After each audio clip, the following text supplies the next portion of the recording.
헤롯의 박해와 교회의 기도에 대해서 말씀을 나눕니다. 성도 여러분, 요즘에가 겨울이죠. 그죠? 그런데 날씨가 포근하고 어제는 봄바람이 부는 줄 알았어요. 바람이 비가 오는데도 차지가 않습니다. 그런데 겨울이 틀림없죠. 하나님께서 정하신 봄, 여름, 가을이 있습니다. 그리고 그런 정한 기간에는 봄바람이 불어도 겨울입니다. 교회의 성장과 부흥이 일어나고 초대교회에 놀라운 역사가 이루어졌지만 하나님의 섭리에 따르면 300년 박해의 시대가 진행 중입니다. 그러니까 지금 성경에 있는 사도행전 12장은 겨울입니다. 겨울.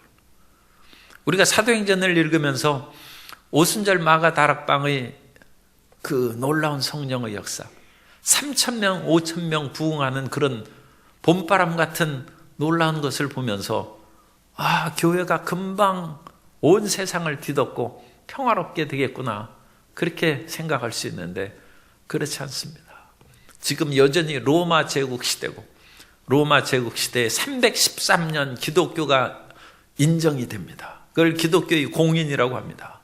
콘스탄티누스가 자기가 십자가의 환상을 보고 전쟁에서 이겨서 황제가 됩니다.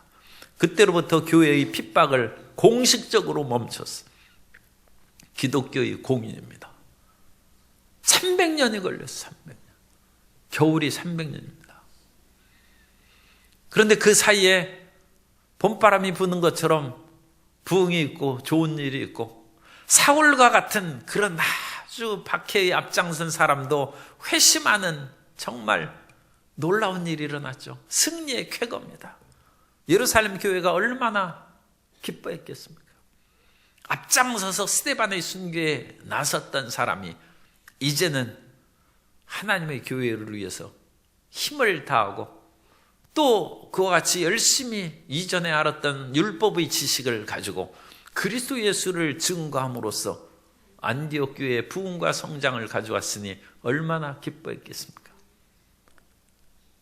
그런데 아직 겨울입니다. 우리 성도 여러분들이 오늘날 이 시대를 살아가면서 겨울인지 봄인지 그런 거에 대해서 깊이 생각해야 됩니다. 어떤 사람이 열심히 기도했는데도 불구하고 여전히 인생이 차갑다고 생각하는데 그건 겨울이기 때문에 그렇습니다. 영하 30도의 그런, 요즘에는 냉장고의 냉동 기능이 어찌나 강한지, 그야말로 옛날에는 냉장고에 아이스크림을 냉동실에 넣어도 이렇게 하면 물렁거렸어요. 옛날 냉장고는 좀 약해가지고 아이스크림이 보면 그 냉동실에도 물렁거리는 거예요. 요즘엔 아주 강력한 냉장고고, 더군다나 요즘에 얼음을 그 몇십 도로 얼리는지 모르겠어요. 커피를 시키는데 그 아이스 커피를 시키지 않습니까? 그 얼음을 물을 따라 부었으면 얼음이 금방 녹아야죠. 안 녹습니다. 거기에다가 또 물을 또 부어도 안 녹아요. 그러니까 그 아이스 커피의 그 얼음이 지금 얼마나 그 마이너스 30도, 40도로 얼렸는지 알 수 없어요. 그러니까 그 얼음은 30도에서 20도, 10도, 5도로 지금 녹아가고 있지만 여전히 영하 5도의 얼음도 얼음입니다. 그러므로 끈질기게 기도하면서 결코 낙심하지 아니하고 한 300년 견딜 결심을 하면, 인생 100년밖에 안 사니까, 그리고 넉넉히 한 150년 살아도 300년 견딜 것을 생각하면 낙심하지 않습니다. 그래서 그때 지금 놀라운 일이 일어났죠. 11장 30절에 보면, 그 29절부터 보면 안디옥 교회의 제자들이 각각 그 힘대로 유대에 사는 형제들에게 부조를 보내기로 작정하고 이를 실행하여 바나바와 사울의 손으로 장로들에게 보내니라. 그래서 지금 이방 교회가 성장하고 부흥하여서 이제 부조 그 예루살렘이 어려운 그런 그 기근이 들어서 그런 상황에 처하자 도와주러 온 그때에 12장 1절 헤롯 왕이 손을 들어 교회 중에서 몇 사람을 헤아리 하여 요한의 형제 야고보를 칼로 죽이니 유대인들이 이 일을 기뻐하는 것을 보고, 요한의 형제 야고보라는 것은 사도 야고보입니다. 뒤에 야고보서는 예수님의 형제 야고보입니다. 그러니까 야고보라는 이름, 야고보입니다. 구약 성경에 그 이름이 굉장히 흔한 것입니다. 예수님이라는 이름도 그 당시 굉장히 흔한 이름이었어요. 그래서 수많은 사람이 예수 이름으로 불렸습니다. 그러니까 예수님을 특별히 정확하게 좀 하기 위해서는 나사렛 예수, 나사렛 출신 예수. 마리아가 얼마나 많은지 몰라요. 그래서 갈릴리 바다에 큰 그 바위 산이 있어요. 거기가 막달라입니다. 막달라는 건 믹덜이라는 망대라는 히브리어에서 나오는 그런 단어인데, 그래서 막달라라는 것은 망대 마을 출신의 마리아, 그런 것입니다. 그래서 이 야고보는 이제 요한의 형제 야고보인데 사도 한 사람을 숨겼어요. 그래서 붙잡아서 죽였습니다. 그런데 세상의 이 인심이라는 것은 그야말로 끊임없이 변해서 야고보를 죽인 것을 보고 애통한 것이 아니라 기뻐했다고 얘기합니다. 3절 유대인들이 이 일을 기뻐하는 것을 보고. 지금 예루살렘이 교회가 부흥하면서 교회의 부흥을 싫어하는 사람들이 많이 있었다. 그래서 여기 유대인들은 유대교 유대인들이겠죠. 예수님 믿는 유대인들이 기뻐할 까닭이 없죠. 오늘날 우리가 한국교회에서 지금 한 20% 크리스찬이라 할지라도 80%는 비그리스도인입니다. 그러므로 이 80%의 세력이 훨씬 더 강하게 교회를 위협할 수 있습니다. 그리고 20%의 사람들을 정치가들이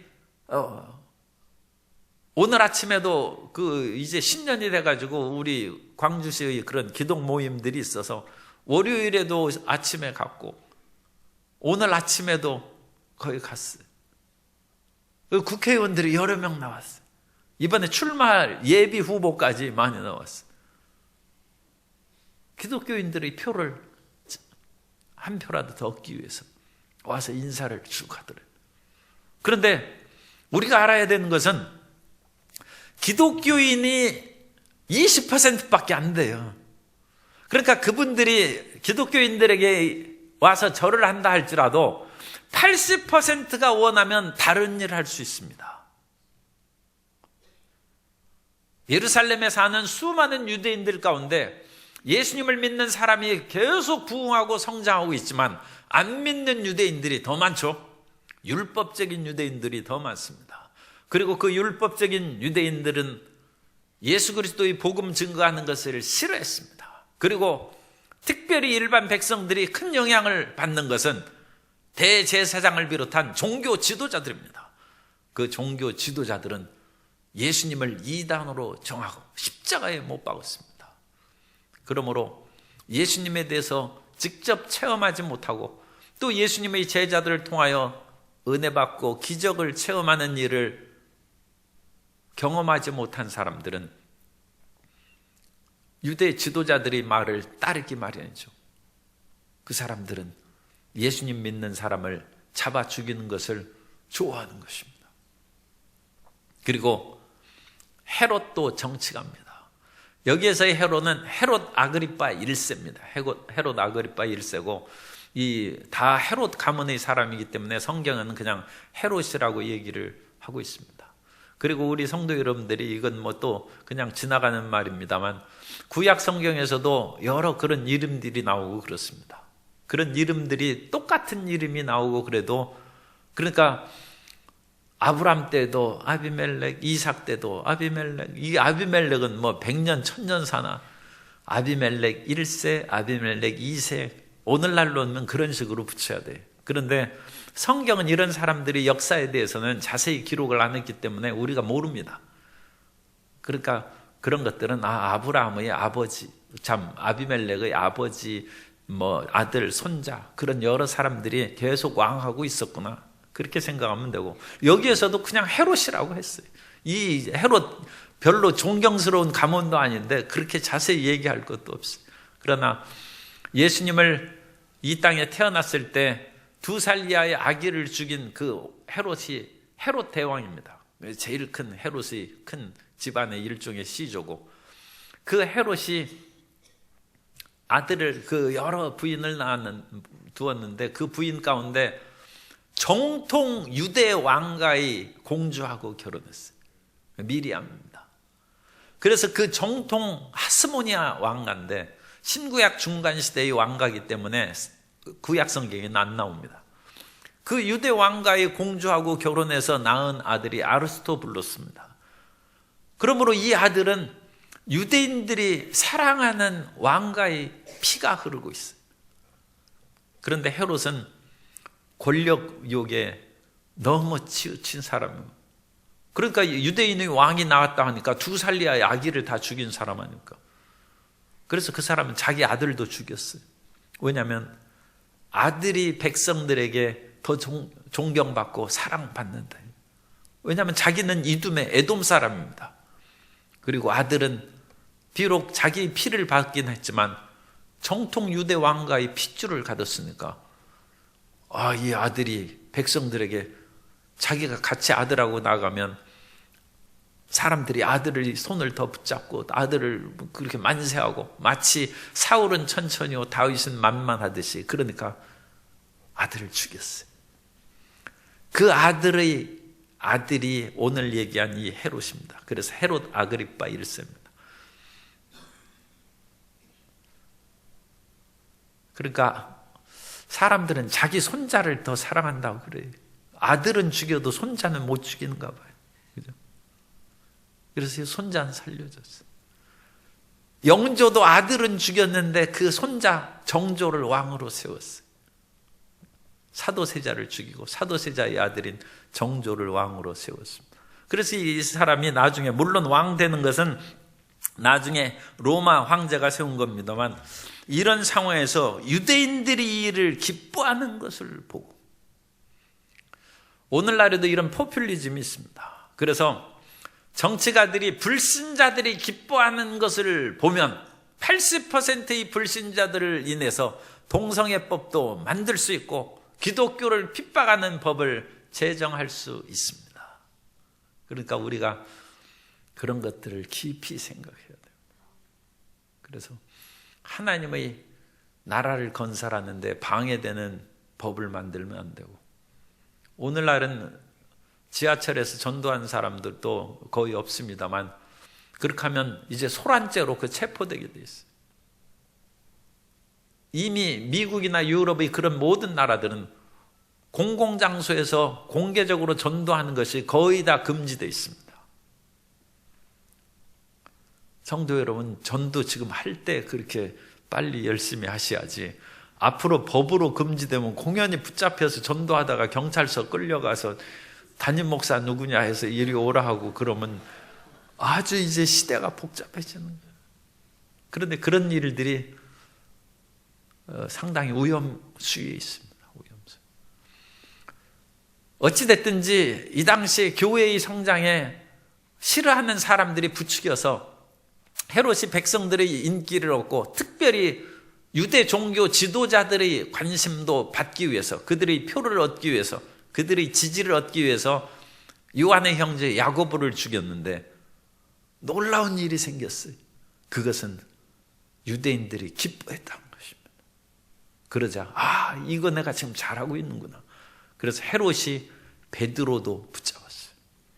그러나 처음에는 베드로까지 죽일 생각은 아마 없었을지 모릅니다. 그러나 그것을 보고 이제는 예루살렘의 지도자고 예수님의 수제자인 베드로를 죽이면 더 백성들이 나를 환호하고 나를 떠받들겠구나, 그렇게 헤롯이 생각했어요.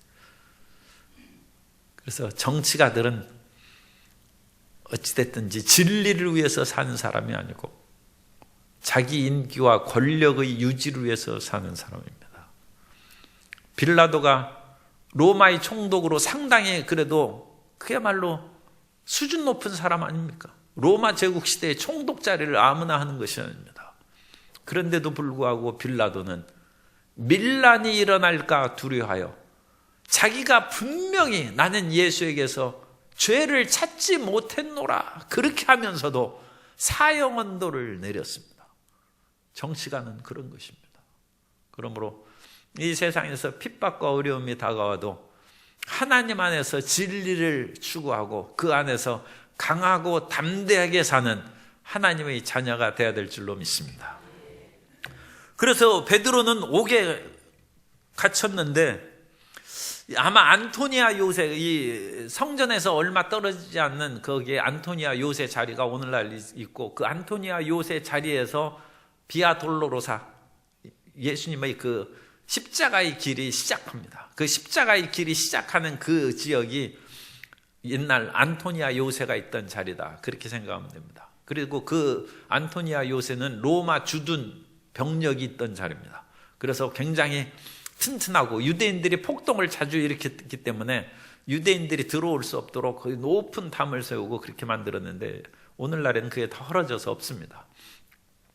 그곳에는 지하 감옥이 많이 있었습니다. 그래서 그 지하 감옥에 베드로가 갇혔는데 그야말로 거기에서 나오기가 어렵죠. 안토니아 요새의 지하 감옥에 갇혔는데 어찌 나오겠습니까? 그런데도 불구하고 거기에서 4명의 군인들이 4씩 4패 그러니까 교대를 내붙여서 그 피곤하지 않도록 철저히 그러니까 교대하면서 지키게 그렇게 하고 6월절이 끝난 후에 백성 앞에서 끌어내고자 하더라.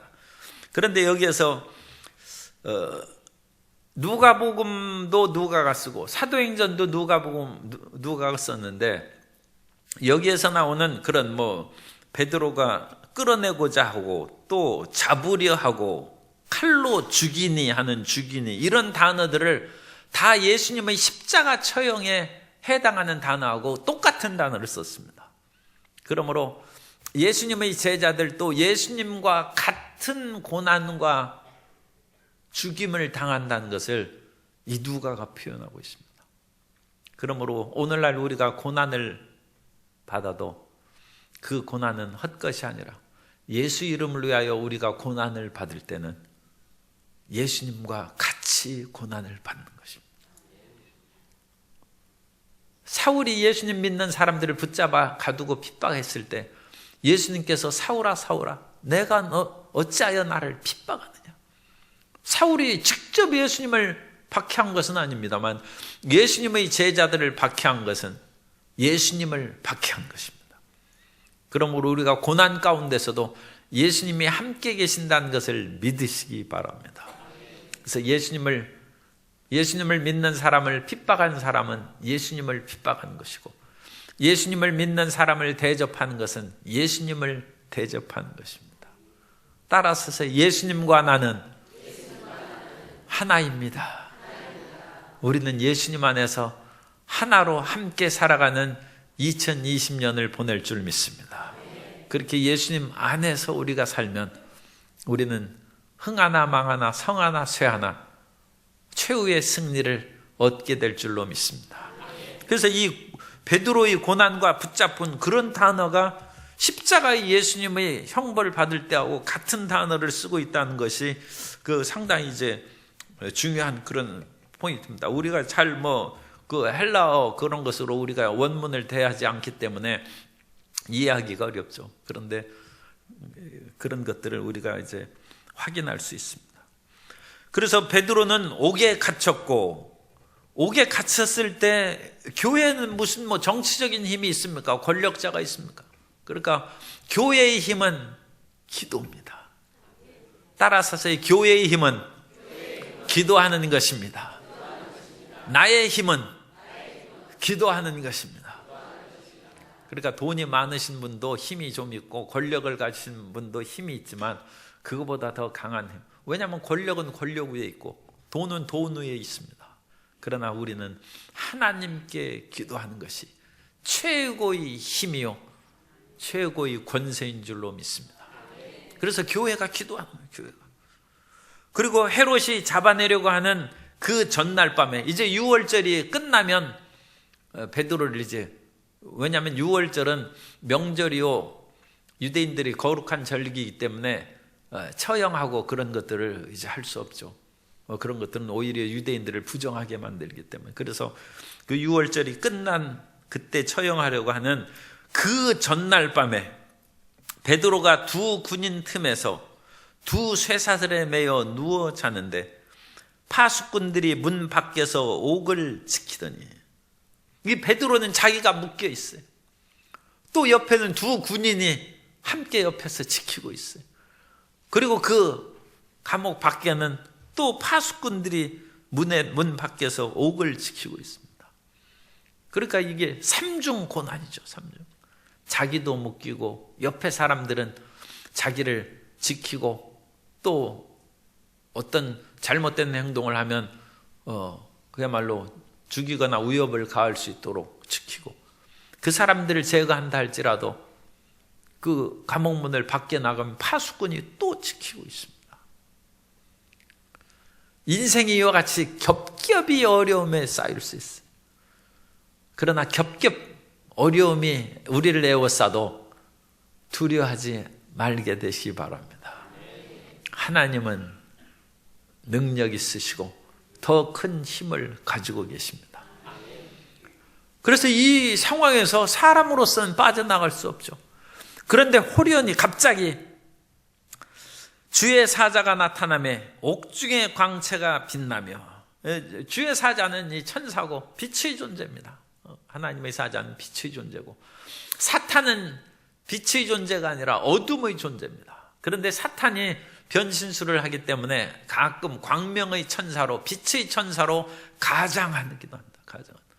그래서 우리가 이 세상에서도 모조품들이 많이 있지 않습니까? 그런 것처럼 사탄도 모조품, 그건 모조품이 아니라 이제 마귀인데, 어쨌든 빛의 천사도 모조품이 있어요. 그건 가짜입니다.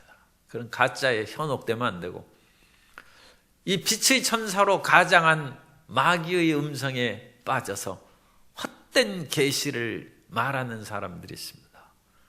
헛된 천사의 음성을 듣고 하나님의 계시를 받았다고 하는 사람들이 있습니다. 그런 것들은 미혹되는 것입니다. 분별에 올바르게 하지 못하는 것입니다. 그러나 주의 사자는 원래 빛의 존재입니다. 우리도 예수 그리스도를 믿음으로 말미암아 빛의 자녀가 된 줄로 믿습니다. 그래서 우리에게는 빛의 그런 그리스도가 들어오면 어둠이 떠나가는 것입니다. 그래서 우리 속에 어둠을 물리치고 우리 자신을 가만히 생각해보고 분노와 미움이 가득했을 때 우리 자신을 살펴봐서 빛이 없다 하면 회개해야 돼. 지금 내가 분노하는 것이 올바르지 않다는 것이고 내가 미워하는 것이 올바르지 않아요. 우리는 빛의 자녀입니다. 내 속에 맑고 밝고 환한 빛이 없으면 그것은 지금 귀신에게 점령당하는 것입니다. 그걸 떨쳐버려야 됩니다. 그 어둠 속에 있는 나는 거듭난 내가 아닙니다. 그건 가짜입니다. 그건 옛사람이고 마귀에게 사로잡힌 사람입니다. 그러므로 우리는 빛으로 나아가야 됩니다. 어떤 일을 결정할 때에도 빛으로 결정하는 성도 여러분 되시기를 예수 이름으로 축원합니다. 그리고 이 빛의 사자가 오면, 빛은, 이 사자는 4차원의 사람입니다. 이 오늘날 수학적인 4차원을 말하는 것이 아니라 수학적으로는 수십 차원이 되고 뭐 그럴 수 있어요. 그러니까 그런 수학적으로 생각하지 말고 이것은 우리의 보는 실제의 현상계와 다른 영적 세계를 그냥 쉽게 4차원이라고 부르는 것입니다. 영적 세계의 존재가 우리가 살고 있는 3차원의 현상계를 지배한다. 그래서 4차원의 주의 천사가 쫙 오매 이 파수꾼이나 군사들이나 아무도 막을 수가 없어요. 공기는 현재 우리가 상당히 문명이 발달했습니다만 아직도 공기를 막기는 어렵습니다. 그래서 그야말로 사람이 생각할 수 없는 그런 틈이 있어도 그건 공기가 들어가죠. 우리가 아무리 비닐봉지나 그런 것으로 꼭꼭 에워싸도 그것이 몇 년 지나고 그러면 그것이 공기가 들어가고 부패되는 그런 것을 봅니다. 그러니까 이 공기는 어디나 뚫고 들어가는 것이죠. 3차원의 물질 세계에서도 이 공기 그런 것들은 어느 곳에나 침투하는데 4차원의 영적 세계의 존재는 얼마나 이 모든 물질 공간을 자유롭게 다니겠습니까? 그래서 순식간에 주의 사자가 와가지고 이 모든 것들을 그냥 하면 갑자기 이 감옥, 이 주의 사자는 뭐 감옥문 그 열쇠로 열고 들어올 필요도 없어요. 그냥 호련히 들어왔어요. 그러면서 베드로가 옆 깊이 자고 있음에 베드로가 죽을 결심을 한 건지 구원받을 것을 결심했는지 어쨌든 마음 편히 지금 자고 있어요. 여러분 편히 주무시기 바랍니다. 아무것도 걱정하지 말고 그냥 주무세요. 그러지 걱정한다고 일이 되지도 않고 베드로는 야고보도 죽었는데 뭐 내가 죽어야 뭐 별로 슬플 것도 없다. 사람이 그렇게 배짱을 가진 거죠. 그래서 천사가 와서 옆구리를 쳐서 이게 지금 내일이면 죽는데 이게 지금 잠만 자고 있느냐고. 그리고 베드로가 바로 이 자기 전에 열심히 기도해서 지금 피곤해서 깊이 잠들었어요. 그러니까 그 전에 기도를 아마 열심히 했을 거예요. 옆구리를 쳐서 깨워 이르되 급히 일어나라 하니 베드로가 깜짝 놀라서 일어날 때 쇠사슬이 그냥 저절로 풀어지는 거예요. 그리고 천사가 이르되 띠를 띠고 신을 신으라 하거늘 베드로가 그대로 하니 천사가 또 이르되 겉옷을 입고 따라오냐. 그래서 베드로가 이게 환상을 본가 생각하는 것이요. 이게 꿈을 꾸나. 그래가지고 옷 입고 나오는데 옆에 있는 군인들은 지금 다 깊이 잠에 빠졌어요. 그러니까 일종의 그 천사가 옴으로써 그 힘이 다 빠진 것이죠. 권능의 존재가 오면 온몸에 힘이 탈진하고 다니엘서에 보면 그렇죠. 하나님의 천사가 올 때 다니엘이 무력해져서 그냥 주저앉을 때 붙잡아서 힘을 공급합니다. 그러니까 이 주의 사자가 왔을 때 주의 그 군인들은 뭐 그냥 깊이 잠든 상태로 그냥 무기력하게 됐어요. 그래서 베드로가 그 다 나왔어요. 그리고 첫째, 둘째 파수를 지나 시내로 통한 쇠문에 이르니 문이 저절로 이룬. 하나님이 하시면 문이 열립니다. 세상에서는 일을 하는 것이 어찌나 규제가 많은지 사업하는 사람들도 규제가 무수하게 많고 집을 짓는 데서 규제가 많이 있어서 온갖 군데 허가를 받아야 됩니다. 그래야 이제 튼튼하고 안전한 집을 짓겠죠. 그러나 하나님이 오케이 하시면 모든 것이 열립니다. 그러므로 세상에서도 열심히 서류를 준비하고 동분서주하게 뛰어다녀야 되지만 가장 중요한 것은 하나님의 사인을 받는 거예요. 하나님의 사인을 받는 것은 기도응답을 받는 것입니다. 그래서 기도응답을 그러면 어떻게 받습니까? 그것은 간절히 기도해야죠. 12절에 보면 마가라는 요한의 어머니 마리아의 집에 가니 여러 사람이 거기에 모여 기도하고 있더라. 그래서 5절 다 같이 한번 읽겠습니다. 5절 이에 베드로는 옥에 갇혔고 교회는 그를 위하여 간절히 하나님께 기도하더라. 12절 깨닫고 마가라는 요한의 어머니 마리아의 집에 가니 여러 사람이 거기 모여 기도하고 있더라. 그래서 첫 번째는 간절히 기도하는 거예요. 물을 쏟듯이 물 쏟으면 그게 비유가 좋지 않습니까? 그냥 쏟으면 물이 내려가다가 이렇게 빨리 가면 안 돼 하면 물이 중간에 공중에 멈춰 있는 것이 있어요. 그냥 바닥에 흘러내리지 않습니까? 그런 것처럼 우리 마음을 그와 같이 쏟아놓으라. 마음이 쏟아지지 않으면 기도를 아직 적게 한 것입니다. 그런데 기도에 몰두하면 마음이 쏟아진다. 예수님께서 어찌나 겟세마네 동산에서 간절히 기도하든지 예수님이 피가 쏟아지는, 땀방울이 떨어지는, 기도하면서도 땀나는 사람 별로 없어요. 그런데 좀 땀나게 기도해야 돼요. 그렇게 기도할 때 좀 두꺼운 옷 입고 그렇게 해서 기도를 하시든지, 어쨌든 땀이 나야 돼. 땀이 나야 돼. 그리고 눈물과 콧물이 나와야죠. 그래서 자기 몸의 물을 쏟아내는 거예요. 눈물, 콧물이 나와야죠. 더 간절한 기도하니까 피가 섞여서 피땀이 흐른다. 우리가 현실적인 삶의 억압, 쇠사슬, 감옥문을 여는 것은 그러한 간절한 기도입니다. 간절한 기도. 그 간절한 기도가 있을 때 하나님께서 사자를 보내신 것입니다. 그리고 지금 8절, 9절, 10절 뭐 이렇게 나와서 11절에 정신이 들어 이르되 내가 이제야 참으로 주께서 그의 천사를 보내어 나를 헤롯의 손과 유대 백성의 모든 기대에서 벗어나게 하신 줄 알겠노라 하여 깨닫고 마가라는 집에 가니까 여전히 기도하고 있다. 따라서 하세요. 끝까지 기도합시다. 문제가 해결될 때까지 기도해야 돼요. 문제가 해결될 때까지 끝까지 기도해야 돼요. 불의한 재판관과 과부의 비유에서도 이 과부가 어찌나 찾아가서 재판관을 괴롭게 하는지, 이 재판관은 상당히 불량한 사람입니다. 그런데 어떻게 불량한 사람이 재판관이 되는지, 그것도 참 인생의 아이러니입니다. 그래서 하나님을 두려워하지 않고 사람을 무시하는 사람이 재판장이 됐어요. 아니, 공의와 사랑이 가득한 사람도 재판하기 어려운데 그런 사람이 재판장이 됐으니 이 사회가 얼마나 어지럽겠어요. 아니, 우리 사회가 아니라 그 당시 사회. 그런데 그 과부가 그런 불의한 재판관에서 부르짖는 거예요.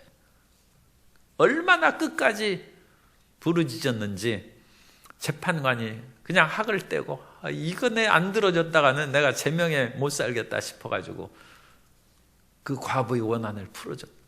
그리고 주님께서는 이 재판관이 하는 말을 들으라. 하물며 밤낮 부르짖는 자의 기도를 하나님 아버지께서 어찌 들어주시지 않겠느냐. 끝까지 기도하는 성도 여러분 되시기를 바랍니다. 2020년 승리의 열쇠는 끝까지 기도하는 것입니다. 그리고 본인이 열심히 간절히 기도하고 끝까지 기도하는 것도 중요하고, 우리가 마음이 약해서 끝까지 간절히 기도가 잘 안 될 때 있어요. 그럴 때 우리 교구, 구역, 조 그런 교구의 식구들과 모여서 함께 모여 기도했다고 했어요. 함께 모여서도 기도하고. 함께 모여서 기도하는데 자기는 놀고 딴 사람만 기도하라고 그렇게 하는 사람, 얼마나 피곤했으면 자기는 그때 좀 쉬려고 그러겠어요. 그런데 그러면 안 됩니다. 자기 문제를 위해서 교구 우리 권사님들이 그렇게 열심히 기도하는데 자기가 마음을 쏟아야죠. 그리고 끝까지 기도하면 주님께서 기적을 베풀어 주십니다. 그 위대한 기적으로 말미암아 하나님의 위대한 사역을 계속 실행하고 하나님의 나라 건설에 매진해 나아가는 복된 성도님들이요, 복된 2020년이 되시기를 주님 이름으로 축원합니다.